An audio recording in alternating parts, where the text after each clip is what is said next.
Okay, so welcome back to another video, and this one we're looking at exercises that can build hamstring strength. Now, obviously there's a ton of exercises that I could include that I most likely haven't, so before anyone sort of goes off at me for not including all the other ones that are machine-based ones, leg curls and so forth, leg presses and so as well, understand I'm trying to look at this from a functional perspective, so I'm looking at how do you build strength in its so how you would move without the need of isolating things. So the very first thing which I'm doing here is, and all these videos that I'm doing on muscle, on individual muscles, which I very rarely do, you'll notice that I'm always going to approach mobility restrictions first, and that's for the simple reason that if you are unable to get in the right position to start with because there's some mobility point, some trigger point, or tight muscle or tight muscles, or just something that's preventing you from getting there. It could be a weakness that's an underlying problem, but you must address the stiffness first. And one of the first things with hamstrings, if I'm going to build strength there, I want to make sure I have really good hip mobility. So I'll work through the foam rolling, especially as in this case here, I'm working through the glutes, working through the side of the hip as well, ITB, TFL, all those areas. Most people are quite familiar with foam rolling, what to look for. But I'm going to be looking for things that are going to be putting my pelvis and hips in a posterior tilt, and it's usually the stiffness in the glutes that's going to do that. It's going to really inhibit me from recruiting my hamstrings. It's going to leave them in shortened positions. So it's going to probably encourage overactivation of the hamstrings, which is not a good thing. Remember, it must be in balance with everything else. So once I've done the foam rolling, I'll move into some simple stretches, and this is the simple 90-90 glute stretch, hip stretch, just really getting the posterior part of my leg to gain its full mobility, because without it, I'll be impossible to be able to gain true strength in the areas that I'm really looking for. All right, so once I've done the foam rolling and the stretch through the hip there, then I'm going to start looking at other things that I'm going to be looking for, like in terms of stability and strength. But before I get to that, the obvious thing is I'm going to test what's my hamstring flexibility like. So now this is not necessarily about the leg that I'm pulling towards me. The leg on the ground is equally as important, and this is what we would call a hip separation. So you're really trying to observe, does that leg that's left on the ground try to lift up really early on? Because if it does, that's when you really can be certain that you're going to be bringing in this posterior tilting.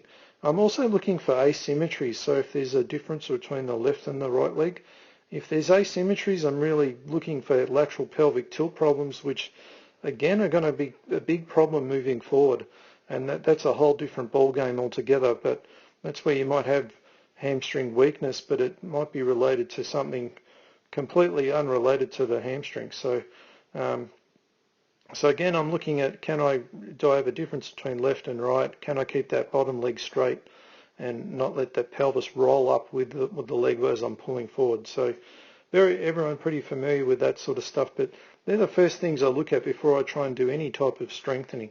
I really need to eliminate mobility concerns or identify them so I can work on them. I can probably still do my strengthening, but I need to identify if there's a problem there first. The other thing I want to look at is the quadriceps.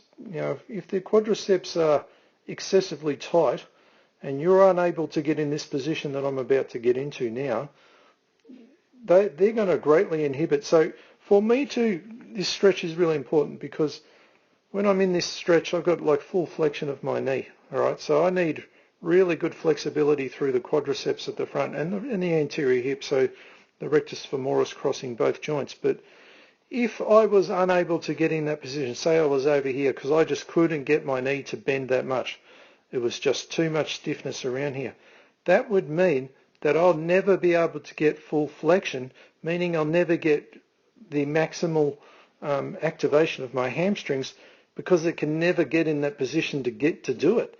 So this is where the quadriceps are going to be greatly inhibiting the hamstrings. It won't matter how many leg curls or Nordic curls or whatever bridges, whatever you're trying to do. It won't matter how many you do, because they will have no chance of working fully while this stiffness at the front of the knee is there. All right, so really important stretch to make sure that you've got if you want to guarantee good strength through the posterior chain. So that's including the glutes as well, but especially the hamstrings, just because it's crossing at that knee joint there. All right, so you want to eliminate that as a concern. Again, looking for the difference between left and right. If any asymmetries are a real concern, you really want to eliminate that before you move into strengthening and stabilizing and all that sort of stuff.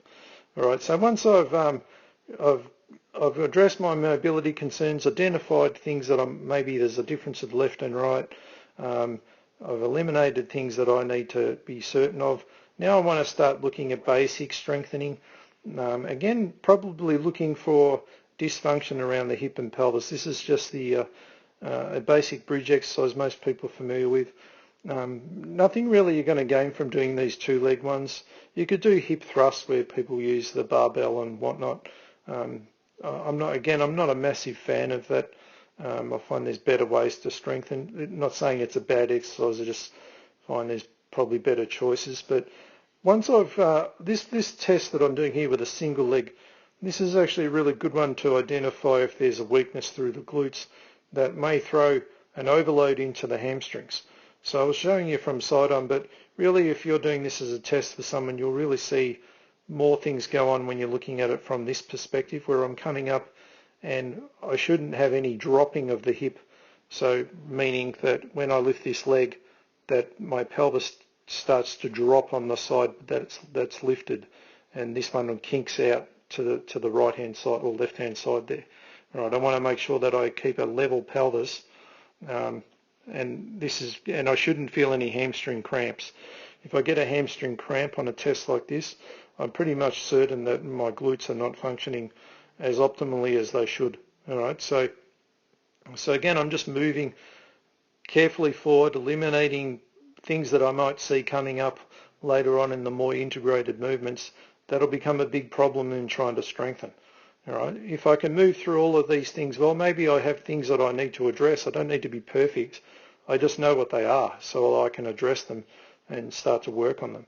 All right, so once I've got all my mobility things, I've got the basic stability drill of the bridge exercise there, then I can move into the pure hamstring orientated exercises itself.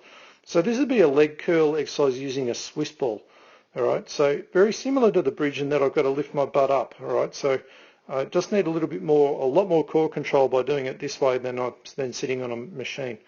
Now, a very important part of this that most people are not aware of is when I extend my legs out, or even the entire time, I must make sure that I have dorsiflexion of my ankle here. Very common to see people point their toes here. Now, if they do that, they really shorten the calf muscle, and then the calf muscle will actually do the workload instead of the hamstring. All right, so this is the compensation for a weak hamstring is where you'll see the pointing of the toes. All right, sometimes people just don't know they didn't need to do that, but a very common thing that you'll see. All right, so the two-leg exercise here that I'm showing is quite simple. The much more aggressive and much more strenuous one is the single leg one. The whole time I'm moving the ball in and out, I've got to keep that dorsiflexion, and I must make sure I keep my hip off the ground so my butt stays in the air the entire time. You can see how, like, when I extend out, I'm a fair way off the floor there. All right, so I don't want to see any dropping of the hip. I don't want to see this falling down as I'm moving in and out. I just should stay quite straight line all the way. All right, a lot harder than it looks, this one. All right, so this will really overload the hamstrings quite quickly, but the best part is it still integrates the glutes and it still integrates the core because the ball can move sideways. So you have some sort of element of core control and hip control. But when you start to really build the true strength in the hamstrings, when you're standing up, all the movements of the lower limbs are always going to see, or even the upper body for that matter, you're always going to see better results with the standing movement. So Obviously, there's so many of them I could pick, but I'm just going to keep it to the main ones. The first one being the Romanian deadlift. So you don't necessarily need a barbell. I could just do it with a kettlebell or a dumbbell even. All right, so I've been over this exercise many times in the past, but basically you're just trying to get a nice little hip hinge. And the most important part is trying to keep that pelvis in its anterior tilt or its neutral position.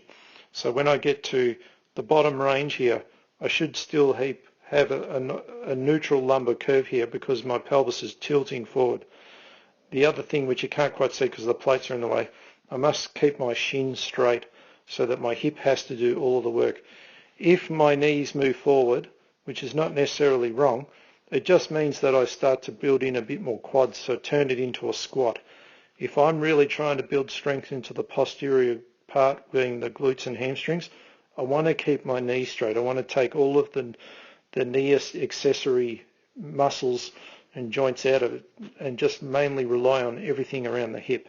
All right, so this is why this exercise is so great, because it really eccentrically loads the glutes and the hamstrings. So eccentrically is when I'm moving down.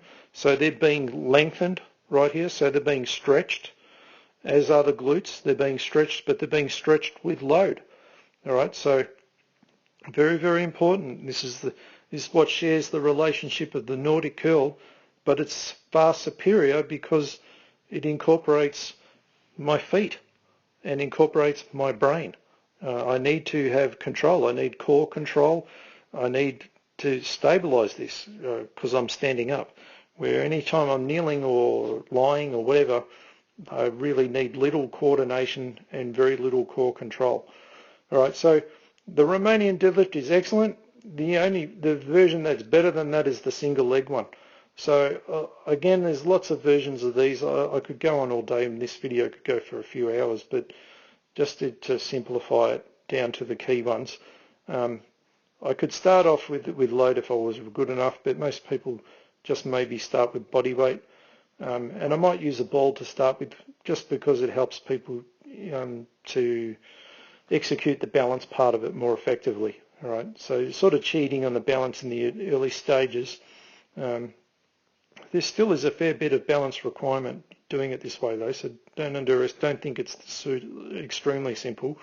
But it does help people to learn how to control it, get that full range, and get all the key things that we were just looking at with the two legs. So you can sort of see it's the exact same movement with the shins being straight, the neutral pelvis, the lumbar spine, the butt sitting back, and I'm bending right over. And it's the big difference of the one leg is obviously because I don't have the other leg down, it's supporting my entire body weight, but really brings into play the foot.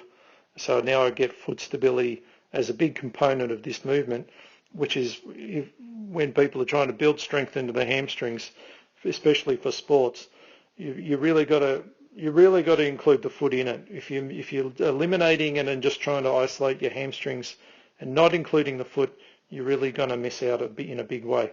So obviously, once I get better at this, I could remove the ball. Now I'm really needing a hell of a lot more stability than before. If I did this barefoot, it would even be harder again. And again, I could add dumbbells, barbells to really load it up and make it quite aggressive as such. So that'd be all of my best exercises, I suppose, for hamstring strength. I could add lunges and especially agility drills at the end where I'm ending in this same position and trying to force it to work really fast and reflex reactions. I've sort of done that on a few of the other videos. I'll include them on the next one about quad strength, but I think a lot of you are quite familiar with them if you've watched my videos in the past. So check the description under here because I'll leave a lot of stuff for you relating to that. I'm also going to have a quick look at the Nordic Curl now before I move on because I know that's always going to be one that's brought up. So we'll have a quick look at that in case you're not sure what that is. But always bear in mind it'll come down to the big functional movements that make the most difference with all this stuff. All right, so let's have a look at the Nordic Curl now. Okay, so here's a quick example of the Nordic Curl. There's several machines on that you can do that with these days, but if you didn't have one, you could do it with a partner. They're just holding your legs. Again, this is, a very highly regarded exercise by many therapists, sports coaches, and it definitely does build some tremendous hamstring strength, especially in the eccentric phase.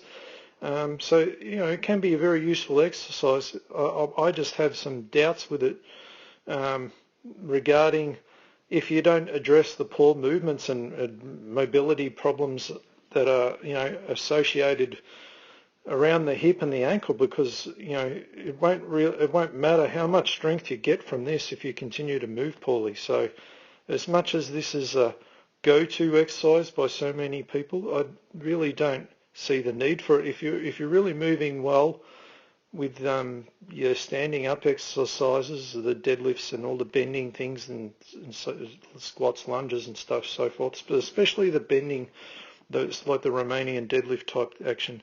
If you're doing that, there's really no need to do these, because you'll be able to build the strength that you need from them in the first place. Maybe in some instances in kicking sports and that, where it's a bit of a violent action, or sprinting perhaps, but even still, I would say always try to just get it from moving well first and gain the strength in where it's working in relationship to everything else. Because in this exercise, for example, you've really removed the need for any foot stability at all. So you've just eliminated that as a partner in the exercise itself, or the movement. So all right, so that's the Nordic Curl. Okay, so last one, I will include one agility one for you, and this is a girl who had ACL surgery, and she's a soccer player. She has extremely hypermobile joints everywhere, but in very, very weak hamstrings. Never feels any DOMs in her hamstrings at all. It just feels everything in the quads. So this is her completing an agility drill, and you can see how from side on here, how this shares the movement of the Romanian deadlift that we just looked at. And you can see how when she bends forward like she just did then, when that happens, she's going to feel, or there's going to be a contraction of the hamstrings here because she's bent over so far. The glutes are trying to control the sideways forces, because it needs to maintain this alignment of the knee and the ankle and the hip. But the hamstrings are really trying to stop this folding over feeling that she's got. So they're really, every time she lands like that, they are contracting big time right here to stop any collapsing forward. So they're working in tandem with the quads and the glutes, and obviously all the muscles around the feet. So this is an example of an agility drill that would really prepare her for the things that she's likely to encounter in a sport. So this is why this is superior to the bridges and the Nordic Curls and so forth, because it brings on this eccentric thing, but it's the timing that's more important than the actual load itself, or the constant contraction as such.